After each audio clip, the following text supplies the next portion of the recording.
کتے پالنے میں حدیث میں آتا ہے جس نے کتا پالا روزانہ اس کے اعمال سے ایک قرات نیکی کم ہوگی، پہاڑ کے برابر نیکیاں کم ہوتی، ضائع ہو رہی ہیں روزانہ ڈیلی بیسس پہ اس کی نیکیاں۔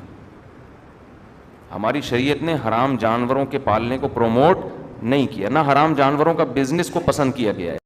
علیہ السلام نے پوچھا یا اللہ ہمیں کیسے پتا چلے گا کہ تو ناراض ہے؟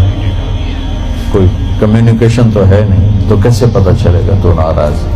تو اللہ نے کہا امطر علیہم ابان حصادہم وامنعہ ابان زرعہم، موسیٰ پہلی نشانی میری ناراضگی کی بارشیں بے وقت ہوں گی، موقع پہ نہیں کروں گا، بے موقع کروں گا۔ اجعل ملک فی صفحائہم